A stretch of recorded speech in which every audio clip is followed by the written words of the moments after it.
Years ago, there was a book that I liked, and it was called Do What You Love, the Money Will Follow. And that's been kind of my philosophy. I've always done what I've loved, and the money has followed. Sometimes not as much as I'd have liked, but anyway, my focus was on what I loved to do. My career path was rather serpentine and characterized by a lot of good luck, and luck met opportunity in many cases. The field of international elections found me. I never knew this career field existed, and when I found it, I was in love. I've gotten to see oversee the birth of two nations. I've gotten to meet presidents of countries, work with rebel leaders. I've lived in a tent. I've flown through the Hindu Kush Mountains in a helicopter. I've lived in the jungle for a year. I am the daughter of a military man, and so you might say I'm used to constant relocation and adjusting to new environments. This is my path. I graduated from Louisiana with a journalism degree, moved to Cheyenne because there's a military base there, and went to work for the WEA, which is the Wyoming Education Association, doing public relations work for 12 years. And you have to remember that this was pre-Google, and the fax machine was new, so if you can put that into perspective. At any rate, I got the travel bug. I wanted to go and work and live abroad, and I thought, how do you do this? The only way I could think of was to join the Peace Corps. So at age 34, I took a leave of absence from my very good job, and I went into the Peace Corps. And I had this dream that I would be on a tropical island wearing not many clothes, and instead I was sent to Yemen, which has now become very famous for all the wrong reasons. I returned from Peace Corps, quit my job, and then I did what a lot of returned Peace Corps volunteers do, go back to school. So I went to graduate school in Vermont and got a degree in international administration. Then I'm still thinking, I want to go overseas because Peace Corps didn't get it out of my system, it made it worse. So I applied to be a UN volunteer, and after some time, out of the blue, I got a call, would you like to go to Bosnia? These were the first elections after the signing of the Dayton Agreement, and we were on the very first civilian plane that landed in Sarajevo. This opened so many doors to me. As a result, I ended up going to Bosnia 6 times within a course of 2 years, and then from then on went to Liberia, Kosovo, Nigeria, East Timor, Afghanistan, Lebanon, and Sudan.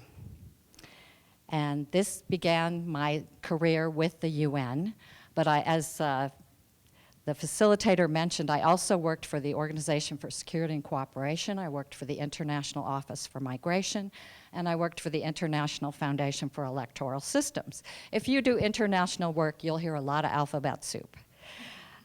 What is election work? I thought I would go into a bit more about what I do. It's not observation, although I did do my share of election observation, but I didn't exactly enjoy that. That's like election tourism, we call it. My penchant was for election administration. Elections are a highly technical and complex operation. A lot happens within a short period of time. And in fact, there is no other peacetime event that requires as many resources or mobilization of a nation's citizens as an election. Just think about it. It's a single day when most of the adult population goes to vote. And the challenges are even greater in a developing country and in one emerging from decades of war. So what did we do? We did everything from developing the law to writing procedures to determining what's the best method of registering voters to election security to designing ballots to moving materials from one point to the other, which when countries like Afghanistan and Sudan is immensely challenging. We recruited and trained thousands of polling staff. We did voter education. We worked with civil society, political parties. We worked with international donors. Life was very difficult at times, and not without its dangers and challenges. And this work was not for everyone, but it's immensely rewarding. But at the end of the day, we knew whether or not an election had taken place, and we had a pretty good idea of whether or not it was a good election or a not so good election. Most of my work with the UN was with peacekeeping missions. And when I use the word missions, it does not mean anything religious. So a mission is just that assignment for the UN, and I was considered mission staff, and as I said, working primarily in peacekeeping missions. I was able to do this work because I was flexible. I was willing to travel down a path that I had no certainty where it would lead. I began as a volunteer and later was paid, and I worked for numerous organizations which gave me a great background and a variety of experiences from which I was able to draw. I am at the University of Wyoming just a year now because of an internationalization mission. Starting an English language program for the university is both a recruiting tool to support more international students coming here and also an educational tool for University of Wyoming students that are here. When I came, I also fell into my career kind of backwards. I was an anthropology graduate student who had a grant fall through, and my professor said, go to Taiwan and teach English for a while. So here I am 25 years later, and it's been quite a road. One thing I can connect to very much is for all the unbelievably important work these people do with monitoring elections and peacekeeping, that underneath this is an ESL infrastructure. Second language learning is very important to any sort of global interface for developing countries. I like to help my teachers out sometimes by playing a game that says even Ban Ki-moon had an English teacher. So at the end of the day, we're important too. The one thing that happened to me so far at Wyoming, though, is that more than students coming in the door just yet, I've had a number of American students asking, how do I go overseas to teach English? So we have acronyms too, but ESL is English in this country when you're learning it as a second language. When we're overseas, it's called English as a foreign language, so you'll see TEFL. What I tell students right now is, it's a remarkably developed marketplace. There's lots of ways to go overseas and use teaching English as a way to get your primary foreign experience and to see if you like it. I was very surprised researching for this presentation because it turns out nowadays, we used to do it the hard way. You showed up on an airplane and met people at the coffee shop and tried to figure out how to get work permits. But now there's an amazing number of recruiters. They do work permits and visas for you. Getting a certificate in teaching English as a foreign language is included in your first job assignment. So if anybody's thinking about this as a way to get out there and travel and know more about the world, know that it's a very, very developed place to go anywhere, working with kindergartners in Thailand, working with high school students in Malaysia. There's dozens and dozens of ways to get overseas and use English teaching as a vehicle, and it's a very rewarding experience. My name is George Varughese, and I work in Nepal these days for the Asia Foundation. But before that, I worked as an academic and a researcher at Indiana University for a few years, and then worked for the UN as an international civil servant, and then moved on to the Asia Foundation, which was about 15 years ago now. And with all of these organizations, I've had the pleasure of working in many of the countries that Debra also has worked in. I'm surprised we didn't meet in Afghanistan. I was the head of the Asia Foundation in Afghanistan from 2004 to 2009, and we also worked on elections and many other things. But many of the things she mentioned and which I work on are the staples of international development. But one of the things that I do here as the current visiting scholar is to talk about how the development sector has changed over the last 50, 60 years. And so that's really important to keep in mind. You're no longer working on alleviating poverty or inoculating people against polio and helping save people who are in circumstances of extreme poverty. That certainly occurs, but the discourse in development has changed a lot to accommodating the kind of political crises you see these days, the issues of disaster and urgent humanitarian need and assistance, and issues surrounding transitions of government. And in fact, many of you who've been in my class have also talked about the Syrian refugee problem. But immigration, transient populations, and political and other refugees are going to be the next big shock to the development sector and indeed to the civilized world. And so it's really important to think of your aspirations, your ideals, and your preparation in that context. And myself, I am the child of development practitioners. Although I myself have been one for 22 years, I was born into development, in many ways a recipient of development assistance. In the 1950s, my parents walked into Nepal from India. They were Gandhians, they had a very austere lifestyle, and they wanted to serve, and so they went into the hinterlands of Nepal. I was born in a mountain state of Nepal called Gorkha, and I was brought up in a village, a public school, where I went to a Nepali government school, and then eventually came for grad school and other things in the US and went back. The point I'm trying to make is that some of you may have that background. Your parents may have served as development practitioners. Others may have come up through a different system of socialization where you observed poverty from afar, or you're viewing the refugee crisis from afar and wondering what it is you could be doing, what your role is in all of this. But in both of these areas, there are several possibilities. Even if you haven't been to Africa or Asia, to the developing countries or the broken countries, broken societies that I'm familiar with, and you are, and others around the table are, you can certainly acquaint yourself through careful preparation.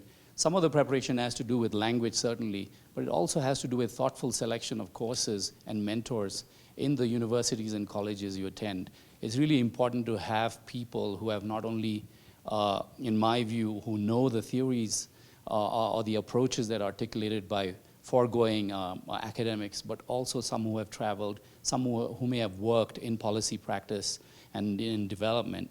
I really appreciate the University of Wyoming for having invested in this sort of a practice area as well as academics and research, for bringing these kinds of conferences and events to you. In addition to language, I wanted to say that the people that we look for in the Asia Foundation, I certainly worked with in other organizations, are people who've invested in understanding a little bit of the social sciences, a little bit of an appreciation for culture, and the ability to move across cultures, to not be so sure that where you are from is the most important and the most advanced civilization that may exist on the planet. There are other civilizations that are ancient and where people have thought of all the problems you're concerned with, but are unable through various means to access development or to make progress. And so put yourself in a humble place, but also put yourself in a stage of preparation which involves language, which involves an appreciation for data, for research, and for method. And those courses are certainly offered by most universities. This university does offer those too. And really be willing to be flexible and adaptable. The environment of development these days is very different from what it was. I have worked in Timor-Leste, Sri Lanka, Nepal, Afghanistan, Madagascar, a few other places where you don't really know what's coming tomorrow. And if you're someone who's decided for the next 5 years what you will be and how you'll be helping people, you're going to fail. And so the important thing is to change your mindset, to be prepared with the mentors and the peers that may have gone before you, or have read more than you, or know more than you, and spend some time with them. I call it conspiring against yourself. In other words, sort of saying, what do I know? But more importantly, what don't I know? And work on those. The doors open quite suddenly in this business. There was a student from the law faculty who had come to me via a recommendation of a colleague professor just last week, who said, oh, I really want to work in Nepal. And during our conversation, I offered her an internship this summer. But she wasn't ready with all her documents. She wasn't ready with many other things. And the fact of the matter is, the development marketplace right now is extremely congested. And make no mistake, it's extremely competitive too. The nationals of the countries that you wish to assist all have degrees like yours or even better. The people who work with me in Nepal all study in Ivy League schools in the United States. So if you think you're going to go from the University of Wyoming and compete against them, there's no way. So it's one of those where this is typical of most of the countries we work in. It's really the only difference is some nations have the money to help others. The rest of the stuff, the ideas, the energy, the initiative, and the real ownership of development is already in the context. You just have to be available to assist. Thank you. Well, thanks very much. I'm really pleased to be back in Laramie. I had a wonderful year in, I guess, over 2013 and 2014 as the visiting scholar in the Global and Area Studies program. Before coming to Laramie, as Stephanie mentioned, I had spent well over 30 years as a U.S. Foreign Service officer.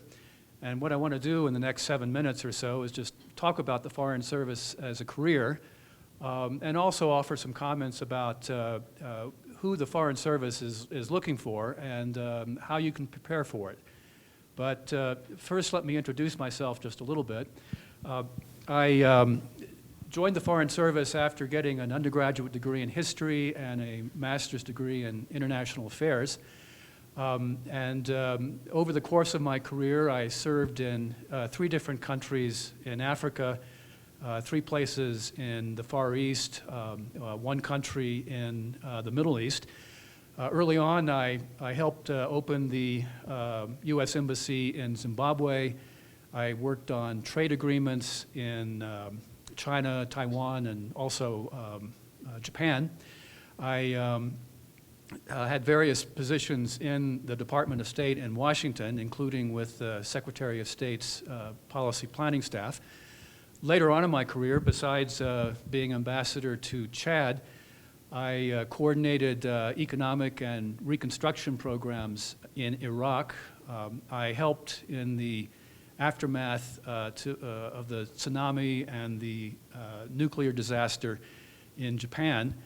And I advised the U.S. Military Command for the Asia-Pacific region based in Hawaii. I was not only part of the State Department, but I was detailed at one point or another to 3 different other U.S. government agencies. And on 3 occasions, I had teaching positions or fellowships at universities. So my career was really all over the place, but it really wasn't atypical in the kind of variety that one can have as a Foreign Service officer. So just a few words about the Foreign Service. It's the instrument, the main instrument of U.S. diplomacy. It's based in the U.S. Department of State. Keep in mind, though, that the State Department isn't the only U.S. government agency that has its people serving in positions overseas. Virtually every civilian agency in the U.S. government seems to have people in some positions in some embassies. And some even have their own mini foreign services, like the Commerce Department or the Foreign Agricultural Service. But the main instrument, as I say, is the Foreign Service, and American Foreign Service officers are typically the ones considered as American diplomats.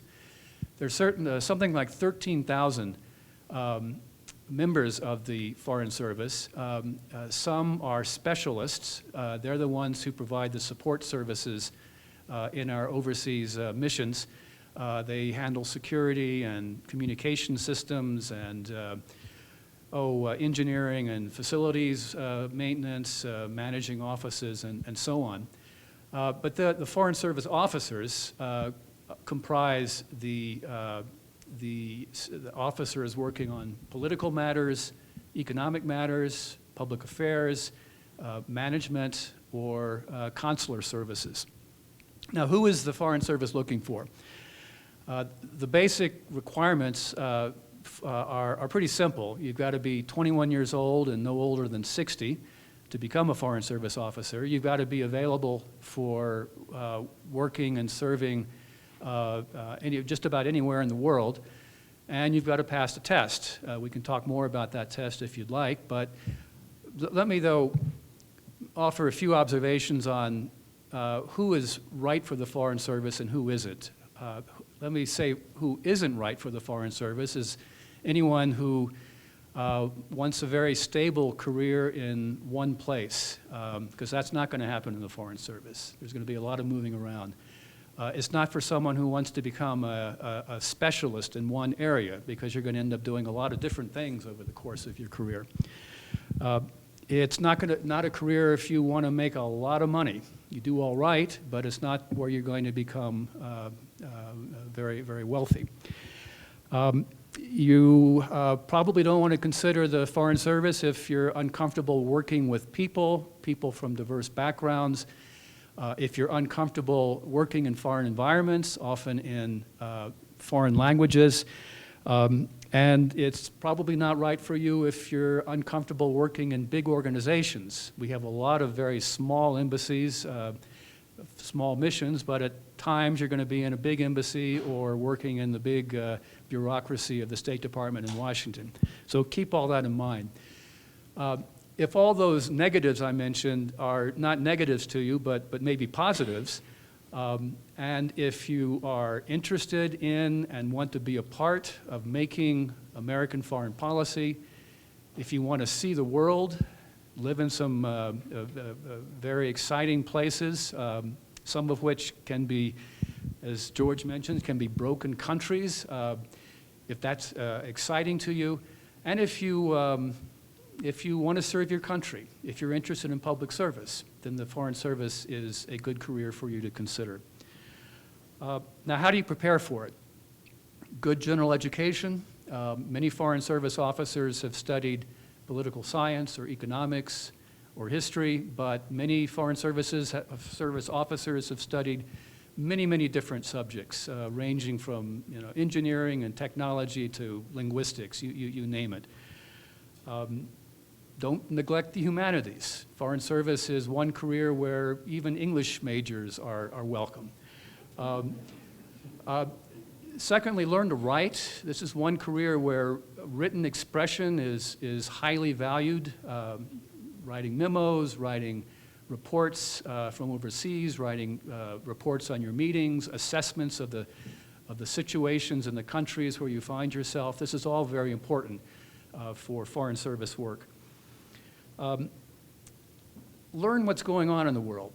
Read the New York Times, The Economist, the Wall Street Journal, the Financial Times, Foreign Affairs, Foreign Policy. Stay on top of, not only stay on top of it, but figure out what you think about what's going on in concerning the issues that we're facing in the world. And finally, get some experience overseas. I don't know of any Foreign Service officer who hasn't spent some time before they get into the career working or studying overseas. That can include study abroad programs or internships. That certainly can include Peace Corps. That can include working for companies or NGOs. Can include working for the military. But the main thing is get overseas and have some overseas experience. To kind of bring it all home, I guess the takeaway is then take advantage of all that this university offers. Everything you need to prepare for the Foreign Service as a career is available to you at this university. Start with the Global and Area Studies program, for one. It's got a great range of courses. You're going to get a lot of practice honing your thinking skills and your writing skills. I hope the university still provides this service, but when I was here, there were free copies of the New York Times available around the campus. So pick those up every morning and read them. Get to know what's going on in the world through the New York Times to start with. And finally, keep in mind that this university is maybe one of the best in the country for supporting study abroad. So you'll have many opportunities to study abroad and do research abroad. So I guess the key point here is make the most of this university. Further information, first go to the website, careers.state.gov. It's well laid out. It can tell you everything you need to know to prepare and to take the test and sign up for the test. Give a call to or email our diplomat in residence. The diplomat in residence for this region is based at the University of Mexico. Her name is Ann Callahan, at least That's what I learned from looking at the website. You can get the information about contacting her through that careers.state.gov website I mentioned. And finally, anyone who wants to talk to me after this or early this afternoon, I'm available. Thank you. You guys talked a lot about taking the opportunities that you're given. I was wondering, obviously the whole way it's not an easy ride, and you have to be in situations that are really difficult or you don't enjoy being in at all. I want to know, how do you overcome those situations or have the perseverance to get through difficult times and just waiting for those new opportunities to come to open up those new doors? How do you overcome the hard times? Maybe you can refer to those as the dry times. Because I was mission staff, I had periods of time where I was unemployed. So what I would do is, if I didn't have another mission in the near future, I would come back to Cheyenne. Was always base camp. And I would temp, I would substitute teach, I would find whatever job I could get just to get me through till the next mission came along. And because I wanted to do mission work, I had to keep myself fluid, which meant I didn't commit to any particular thing. Although I did have one wonderful opportunity. I was temping and I was asked to fill in for the newly elected state auditor. And went in there, and I didn't even know who she was. And then she wanted me to stay, and I told her, well, I've got to go back to UN because I need to get my time in for my pension. And she said, well, I'll take you for however long you want to work. And so I did become a permanent state employee at that time, but then I did have to leave to go to Sudan. So I filled in those spots by temping, by substitute teaching, and I would say that each job gave me different skills and different knowledge that I was able to use on another job. It's amazing how much you can pick up from any job you're at. No, I would support those comments entirely. It's not easy to pass the exam. It can take more than once to pass the written test, and it can take more than once, if you pass the written test, to get through the oral examination. You'll need a day job, but be patient. Keep at it, and keep knocking on other doors. Explore other opportunities in the private sector with NGOs. It may make sense for you to do further work in graduate school, and look at some of the other opportunities for getting into overseas work with other U.S. government agencies. As I mentioned, there are other ways you can pursue careers overseas in government service besides through the Foreign Service. So be patient and keep knocking on doors. I have a small comment about the connective tissue in some of these.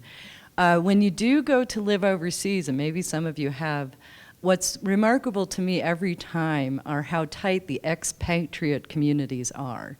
So when you really need to sit through a hard job or a bad boss or sort of think about how to move on, I've always found it a remarkable thing to even try to give people an idea of what that feeling is when you have a very small connected group and you're going through really similar experiences. So keep that in mind too. If you're planning overseas, they're blogging now for people who live in those countries and can tell you the ins and outs is just extraordinary. What a leg up, right? I would say one of the when you're beginning, it's quite difficult to get the job you want to be in because it's so competitive.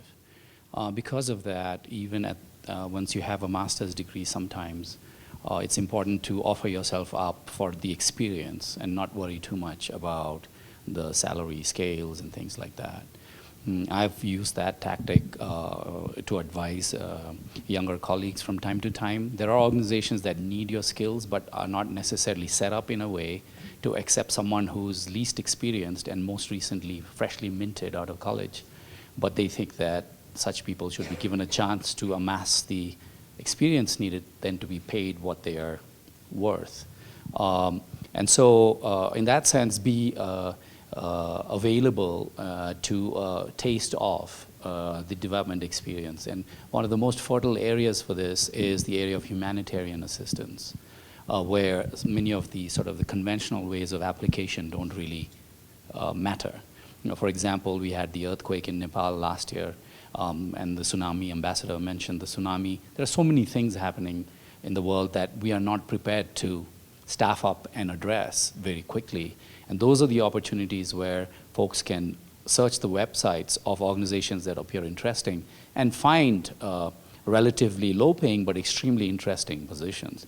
So that's one. And then there is a way then to use that experience to find your way into permanent positions once you're on the ground. Because really, people care about how you prove to be in the field. And it really doesn't matter how you look like on paper any longer. So that's one. Number two, this expat community that she referred to, it's very true that if you choose to be insular, you can get to be in Little America wherever you live. And that's a big danger. And a lot of our missions, unfortunately, the official missions of most countries have very restricting conditions of employment. In the case of Kabul, I remember my friends used to call me from the US mission compound or several other compounds saying, what's going on out there? We heard there's a riot. They had no way of knowing what's going on. So this kind of these layers of security separate you from the reality you chose to be in by your option of employment. So yes, work for the US Foreign Service, but know that in some places you may as well have been in Washington. But you know, there may be other opportunities where you won't be that way. And so the option of working for someone who doesn't have restrictive conditions is another way to think about it. But also, even if you were working in a stable place, conspiring against yourself by finding friends from those communities who maybe they just by nationality are different from you, but may have the same education, have similar aspirations. There are many of those who are seeking to build these bridges at the people-to-people level. And I think you would be really effective in your work if you were to seek such relationships outside of the expat community. So what skills or attributes do you find lacking in people coming into this field, and what would you like to see in the future? Okay, let me make two observations. I think it's really important to have experience living in foreign places.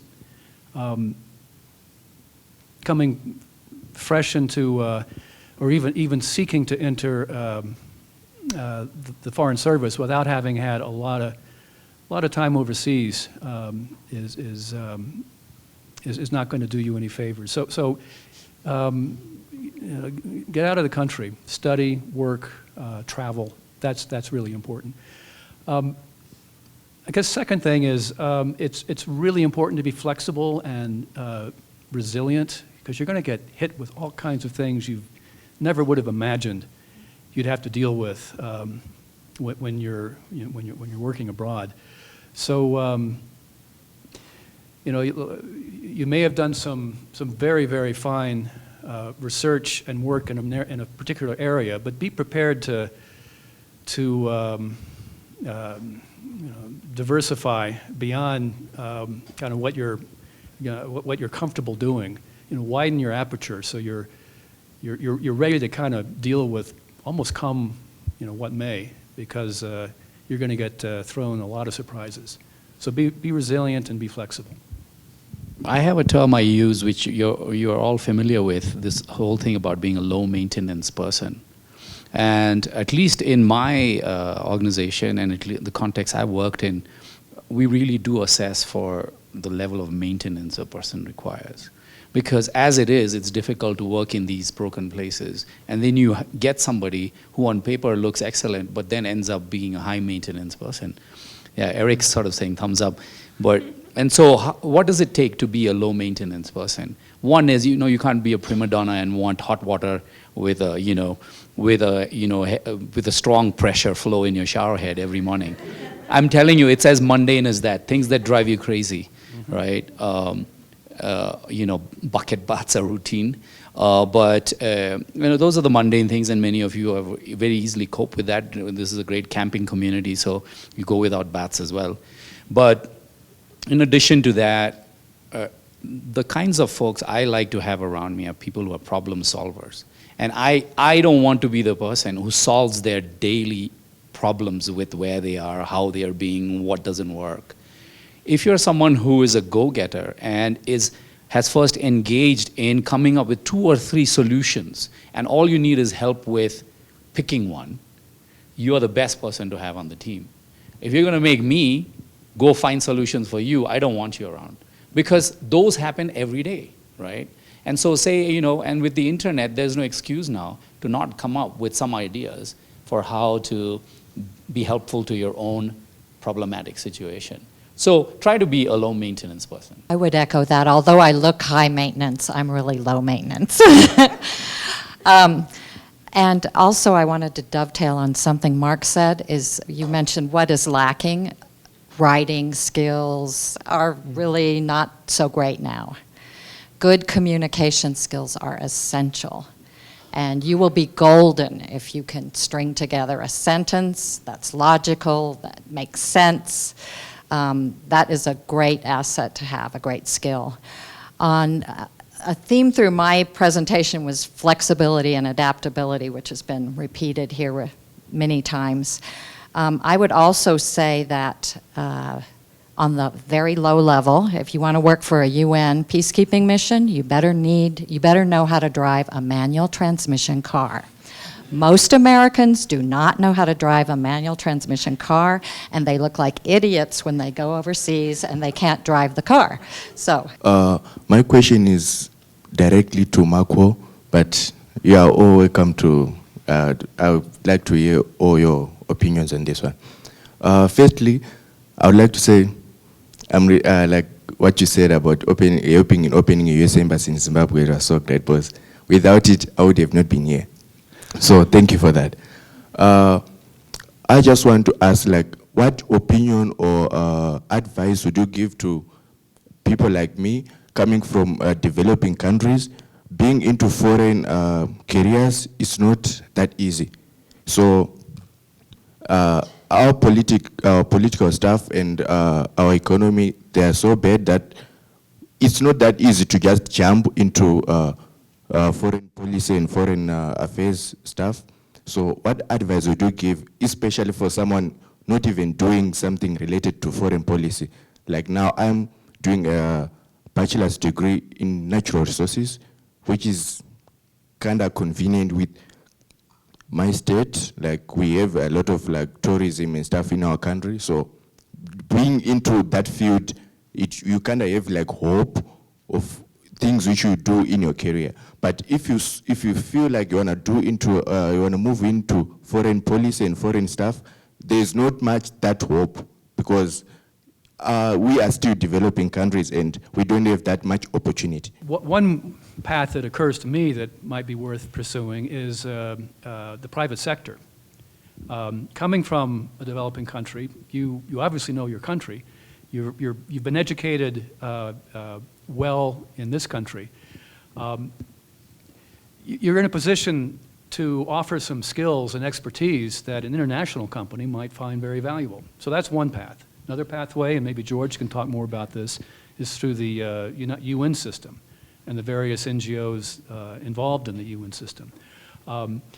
If you become an American citizen, then U.S. government service is an option. But I should have mentioned that one of the requirements for the Foreign Service and working in other U.S. government agencies is U.S. citizenship. But look at the private sector and look at the UN system and related NGOs. I can understand how frustrating it is for you. I am also a citizen of I call myself a South Asian national. Just like any other place, South Asia is one of the most competitive places in the world, not least because of the population density, but also because of the level of education that's available there. And so we have many examinations for many kinds of positions in government. The Indian Administrative Service, for example, has this examination where the top 10% get into the Foreign Service, the next X% get into the Administrative Service, and then the Forest Service and Postal Service and Police Service, etc. So there are these exams, and I don't know if your country has civil service examinations. So that's one challenge. The second challenge that I have seen is that they don't have that range available. You can't go from, oh, I forgot the lower end, but the higher end was up to 60 years of age. You could join the US Foreign Service. My God, I wish I could be a public servant. I can't, because you have to be politically connected to get some of these public service positions in the countries we are in. And usually it's a coalition of the political parties or the ruling party that decides who goes into what position. And so, absent that kind of an investment of political capital, it's hard to get into public service. So I understand your frustration. Having said that, a lot of the foreign policy elements within the doctrine of the countries we are from have elements of natural resources in them, of gender equality, of children's rights, and things like that. So for example, Nepal, where I spend a lot of time, is signatory to so many covenants, international covenants on children's rights or women's rights, right? Now, they don't have public servants who know about those, the substance of those covenants. So let's take natural resources. Nepal is a big, sort of a darling of the development aid community right now on climate change. The glaciers of Nepal are melting, the forests of Nepal are receding, the wildlife of Nepal are all being poached, etc., right? But if you ask the ambassador of Nepal in Washington or any other country, well, what is the situation? He has to first study up for it. His staff don't really know the situation of climate change. They may know a little bit, but not as a subject expert. So it's possible for you to be available to your government as the expert in these areas. But for that, you have to use skills that are outside of the education you're receiving. These are skills of networking. These are skills of finding peers who are already doing that, or finding a mentor in the public service with whom you're relating and exchanging views on the sector you're interested in. Finally, this university and the state of Wyoming has an established reputation for rangeland management, for example. There are many occasions where I've run into people who have trained other nationals in ecotourism or how you manage parks. And recently I was helping advise the governor's staff, Governor Mead's staff, on what they may explore with regard to India and Wyoming, which had to do with the way Wyoming manages its natural heritage and how the tourists that come in provide so much of the revenue for that management. Well, our countries don't get that revenue because we don't manage our natural resources that well. So there's a wealth of experience out there, and your degree itself is useful. Perhaps you could add a master's concentration that goes into policy and into management in addition to the substance of your undergraduate degree.